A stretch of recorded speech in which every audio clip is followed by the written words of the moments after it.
Hello, good morning, जोहार। मैं संजय और आप देख रहे हैं न्यूज झारखंड। चलिए जानते हैं आज की मुख्य 25 बड़ी खबरों को। पहली बड़ी खबर की बात करें तो झारखंड के सीएम हेमंत सोरेन ने वन महोत्सव का किया उद्घाटन। बोले कागजों के बजाय धरातल पर हो पौधारोपण। झारखंड के सीएम हेमंत सोरेन ने कल मंगलवार को रांची जिले के अनगढ़ा प्रखंड के गांधीग्राम में 72वें राज्य स्तरीय वन महोत्सव का उद्घाटन किया। उन्होंने कहा कि झारखंड की हरियाली बढ़ाने के लिए वृक्षारोपण जरूरी है। ये हमारे जीवन के आधार हैं। प्राकृतिक के इन अमूल्य धरोहरों की रक्षा हमारा कर्तव्य है। कागजों के बजाय पौधारोपण धरातल पर उतरे सीएम हेमंत सोरेन ने कहा कि झारखंड का सम्मान यहाँ के जंगल, पहाड़ और नदियां हैं। ये जीवन जीने के आधार हैं। हमारे पूर्वजों ने सदियों से प्रकृति के इस अमूल्य धरोहर को संजोए रखा है। इन्हें सहेजना हम सभी का कर्तव्य है। आज यह खुशी की बात है कि राज्य के बृहद स्तर पर पौधारोपण का कार्य किया जा रहा है। कार्यक्रम का शुभारंभ करते हुए मुख्यमंत्री हेमंत सोरेन ने कहा है कि जीवन बचाने के लिए लोग पौधे लगाएं। जल, जंगल और जमीन ही हमारे जीवन के आधार हैं। अगली बड़ी खबर की बात करें तो झारखंड के कई जिलों में होगी बारिश, वज्रपात की भी संभावना। जाने मौसम का हाल। आज रांची समेत आसपास के इलाकों में 1 से 2 बार हल्की बारिश दर्ज की जा सकती है। वही राज्य के मौसम पूर्वानुमान में बताया गया है कि राज्य के अन्य जिलों में भी कहीं कहीं हल्के से लेकर मध्यम दर्ज की बारिश हो सकती है। इसके साथ ही वज्रपात और मेघा गर्जन की भी संभावना है। आज मानसून के सामान्य रहने की संभावना है। मौसम वैज्ञानिक अभिषेक आनंद ने बताया है कि रांची, खुट्टी, रामगढ़, बोकारो, गुमला, हजारीबाग, देवघर, धनबाद, दुमका, गिरिडीह, गोड्डा, पाकुड़, साहेबगंज में कहीं कहीं वज्रपात और मेघ गर्जन की संभावना है। इसे देखते हुए मौसम विभाग ने ऑरेंज अलर्ट जारी किया है। वहीं राज्य में आज भी मानसून के कमजोर रहने की संभावना है। मानसून की ऐसी स्थिति राज्य में अगले 3 दिन तक बनी रहती है। अगली बड़ी खबर की बात करें तो झारखंड के नवनियुक्त राज्यपाल रमेश बैस पहुंचे रांची। मुख्यमंत्री हेमंत सोरेन ने किया अगवानी। झारखंड के नवनियुक्त राज्यपाल रमेश बैस कल मंगलवार की शाम रांची पहुंचे। रमेश बैस का रांची के बिरसा मुंडा एयरपोर्ट पर मुख्यमंत्री हेमंत सोरेन ने उनका स्वागत किया। एयरपोर्ट से बाहर उनको गार्ड ऑफ ऑनर दिया गया। रांची एयरपोर्ट पर मुख्यमंत्री हेमंत सोरेन के अलावा मुख्य सचिव सुखदेव सिंह, राज्यपाल के अपर मुख्य सचिव सैलाश कुमार सिंह, कैबिनेट सचिव वंदना दादेल, डीजीपी नीरज सिन्हा व अन्य अधिकारी मौजूद रहे। मुख्यमंत्री ने राज्यपाल को पुष्प गुच्छा देकर स्वागत किया। जो रांची एयरपोर्ट से रमेश बैस सीधे राजभवन के लिए रवाना हो गए। राजभवन में उन्होंने सभी पदाधिकारियों से मुलाकात की। आज बुधवार 14 जुलाई को वे राजभवन के बिरसा मंडप में पद एवं गोपनीयता की शपथ लेंगे। झारखंड उच्च न्यायालय के मुख्य न्यायाधीश डॉक्टर रवि रंजन उन्हें शपथ दिलाएंगे। अगली बड़ी खबर की बात करें तो पेट्रोल, डीजल और रसोई गैस में महंगाई के खिलाफ 17 को साइकिल रैली निकालेगी कांग्रेस। झारखंड प्रदेश कांग्रेस कमेटी ने राज्य में महंगाई के खिलाफ निर्धारित आंदोलन के तहत 17 जुलाई को रैली निकालने का निर्णय लिया है। पेट्रोल, डीजल और रसोई गैस की कीमतों में लगातार हो रही मूल्य वृद्धि के खिलाफ आयोजित होने वाली रैली को लेकर प्रदेश अध्यक्ष डॉक्टर रामेश्वर उरांव और विधायक दल के नेता आलमगीर आलम की उपस्थिति में निर्णय हुआ है। इसमें सभी जिला मुख्यालयों पर 5 किलोमीटर की साइकिल यात्रा निकाली जाएगी।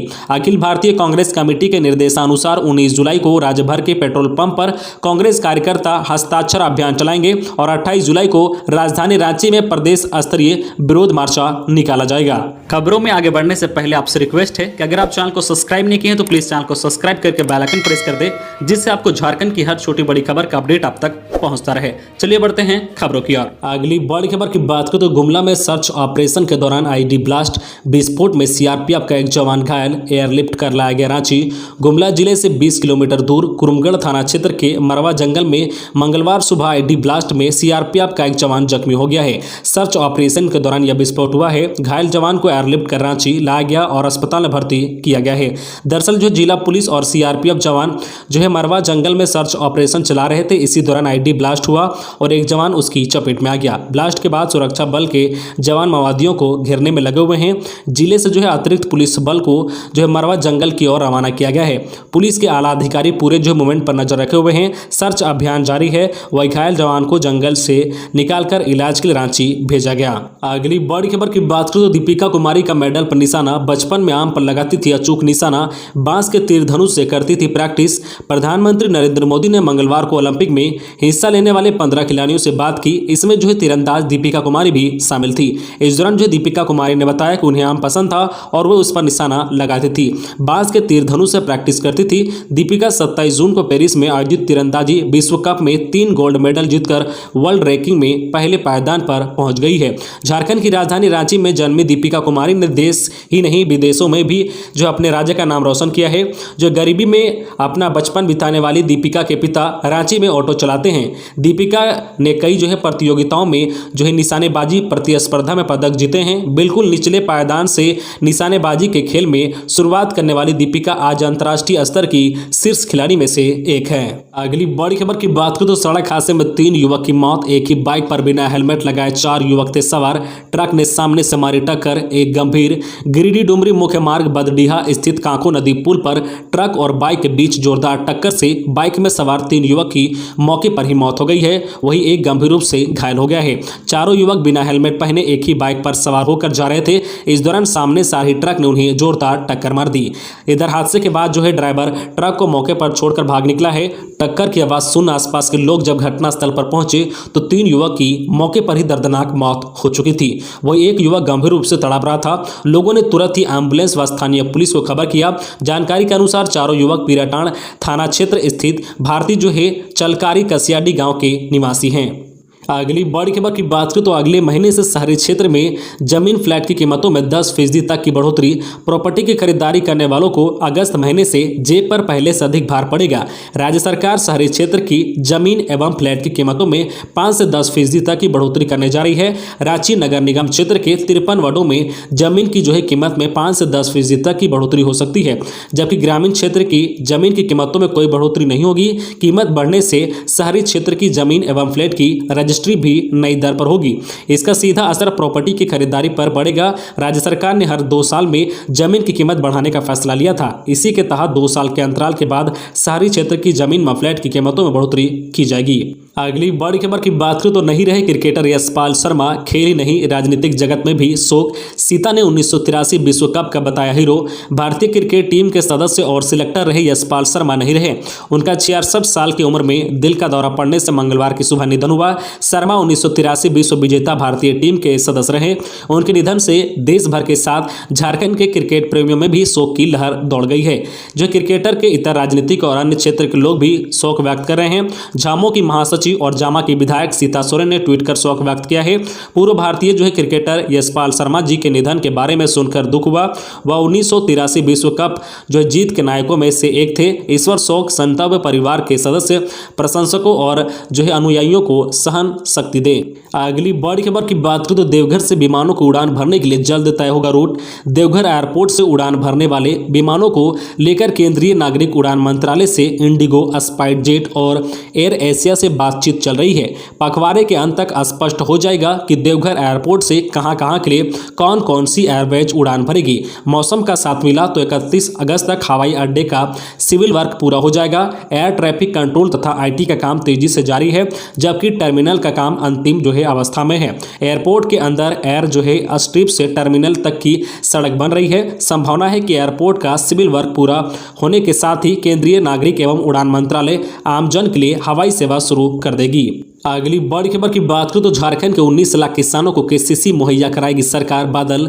झारखंड के कृषि मंत्री बादल पत्रलेखा ने कहा है कि 19 लाख किसानों को राज्य सरकार KCC कार्ड मुहैया कराएगी। उन्होंने बैंकों से कहा है कि KCC कार्ड मुहैया कराने के प्रति गंभीरता दिखाएं। KCC कार्ड मुहैया कराने में सहयोग नहीं करने वाले बैंकों के खिलाफ कार्रवाई की जाएगी। किसानों को आर्थिक रूप से मजबूत करने के लिए राज्य सरकार कृत संकल्पित है। किसी तरह की कोताही बर्दाश्त नहीं की जाएगी।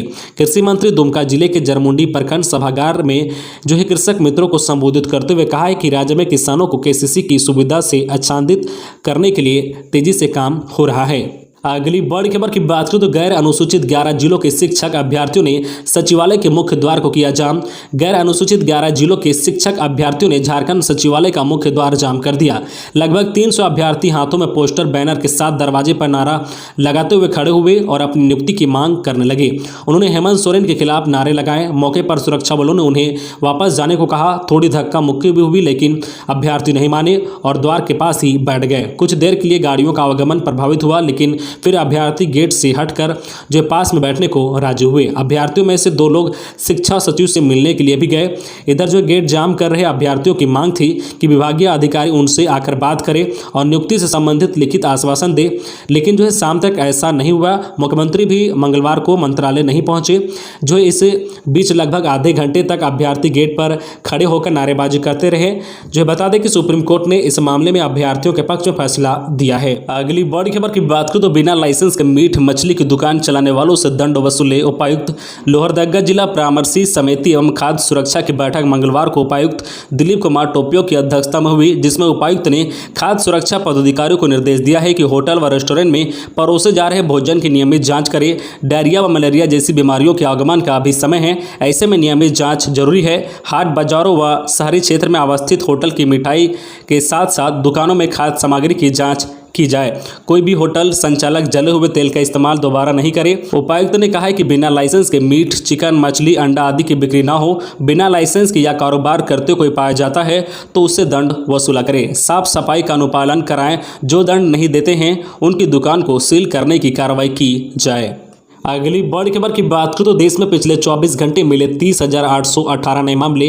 बीते 24 घंटे में नए मामलों में बड़ी गिरावट दर्ज की गई है। 30,818 नए संक्रमित की पहचान हुई है, वही 48,916 ठीक हुए हैं। देश में एक्टिव केस यानी इलाज करा रहे मरीजों की संख्या में 20,126 की कमी आई है। यह बीते दिन जो है 14 दिन में सबसे ज़्यादा है। इससे पहले जो है 28 जून को 20,872 एक्टिव केस कम हुए थे। अगली बड़ी खबर की बात करें तो सड़क हादसे में घायल के मददगार को तत्काल सम्मान राशि देने की तैयारी में हेमंत सरकार। प्रस्ताव होगा पारित। आप भी जो है गुड सैमरिटन यानी नेक दिल आदमी बनकर तत्काल सम्मान राशि पा सकते हैं। गुड सैमरिटन पॉलिसी 2020 में संशोधन कर इसे संभव बनाया जा रहा है। संशोधित नए प्रस्ताव में यह प्रस्ताव किया जा रहा है कि जब कोई गुड सैमरिटन किसी घायल को अस्पताल पहुंचाएगा तो उसे वहीं पर तत्काल सम्मान नगद राशि दी जाएगी। यह प्रस्ताव झारखंड जैसे राज्य के लिए बड़ी बात होगी, क्योंकि यहाँ सड़क हादसे में हर साल 3,000 से ज्यादा लोग की मौत होती है। सबसे ज्यादा जो है 92% सड़क हादसा ओवर स्पीड के कारण होते हैं और मरने वालों में 18 से 35 वर्ष के लोग की संख्या ज्यादा है। वही पूर्व से जो पॉलिसी लागू है उसमें अस्पताल द्वारा गुड सैमरिटन को चिकित्सक द्वारा साइन कर एवं परामर्श दिया जाता है। अगली बड़ी खबर की बात करें तो इस माह परीक्षा लेकर नियुक्त होंगे कर्मचारी। 15वें वित्त आयोग के कार्यों के लिए कंप्यूटर ऑपरेटर सह लेखा सहायक और कनीय अभियंताओं की नियुक्ति के लिए इस माह परीक्षा ली जाएगी। परीक्षा के लिए अनुमति लेने का प्रस्ताव अभी आपदा प्रबंधन विभाग के पास है। आपदा प्रबंधन विभाग से ऑफलाइन परीक्षा लेने की अनुमति मांगी गई है। ग्रामीण विकास मंत्री अलमगीर आलम ने बताया है कि दोनों पदों को मिलाकर करीब 1600 कर्मियों की नियुक्ति करनी है। यह निर्णय लिया गया है कि हर जिले में ऑफलाइन परीक्षा लेने के लिए 3-4 अलग अलग सेंटर रखे जाएं ताकि कोविड-19 के गाइडलाइन का पालन हो सके। इस तरह 15वें वित्त आयोग के कार्यों के लिए कर्मियों की जो कमी दूर हो जाएगी। अगली बड़ी खबर की बात करें तो वज्रपात से बचाव व वैक्सीनेशन के लिए निकाला गया जागरूकता रथ। डीसी ने दिखाई हरी झंडी। झारखंड के बोकारो में वज्रपात से बचाव व वैक्सीनेशन के प्रति लोगों को जागरूक करने के लिए जागरूकता रथ निकाला गया है। जिला समन्वयालय से मंगलवार को उपायुक्त कुलदीप चौधरी, उप विकास आयुक्त जयकिशोर प्रसाद आदि ने हरी झंडी दिखाकर 5 जागरूकता रथ को रवाना किया है। यह जागरूकता रथ जो है जिले के विभिन्न वार्डों का भ्रमण कर आम लोगों को वज्रपात से बचाव एवं कोविड टीकाकरण को लेकर जागरूक करेगी। जानकारी के अनुसार जिला आपदा प्रबंधन पदाधिकारी बोकारो एवं world vision India AP Bokaro की यह संयुक्त पहल है। अगली बड़ी खबर की बात करें तो झारखंड के लातेहार में टला बड़ा ट्रेन हादसा। मालगाड़ी के 2 डिब्बे बेपटरी, कोई हताहत नहीं। जो सीआईसी सेक्शन बड़काकाना बरवाडी रेलखंड अंतर्गत महुआ मिलान जंक्शन के समीप लाइन नंबर 1 पर खाली मालगाड़ी के 2 डिब्बे बेपटरी हो गए। इस दुर्घटना में रेलवे ट्रैक व हाई टेंशन बिजली के खंभे क्षतिग्रस्त हुए हैं। घटना की सूचना के बाद जो है एआरटी बड़काकाना की टीम पहुंची और राहत बचाव कार्य रात में ही आरंभ किया गया। इसमें किसी के हताहत होने की खबर नहीं है। जो है ट्रेन की रफ्तार धीमी थी, अन्यथा बड़ा रेल हादसा हो सकता था। रात में ही लाइन ठीक कर दिया गया। हालांकि इस घटना में किसी के हताहत होने की बात सामने नहीं आ रही है। मिली जानकारी के अनुसार सोमवार की मध्यरात्रि उक्त मालगाड़ी जो है टोरी से महुआ मिलान स्टेशन की ओर आ रही थी। ट्रैक नंबर 1 में प्रवेश करने के दौरान जो ट्रेन के पीछे का तीसरा व चौथा डिब्बा ट्रैक से उतर गया और गनीमत रही कि ट्रेन की रफ्तार धीमी थी, अन्यथा बड़ा रेल हादसा हो सकता था। तो ये थी आज की झारखंड की टॉप बड़ी खबरें। इसी तरह झारखंड की हर छोटी बड़ी खबर देखने के लिए आप हमारे चैनल न्यूज झारखंड चैनल को सब्सक्राइब करके बेल आइकन प्रेस कर दीजिए, जिससे आपको झारखंड की हर छोटी बड़ी खबर का अपडेट आप तक पहुंचता रहे। तो आज के लिए बस इतना ही। हमें दीजिए इजाजत, फिर मिलते हैं नेक्स्ट न्यूज में।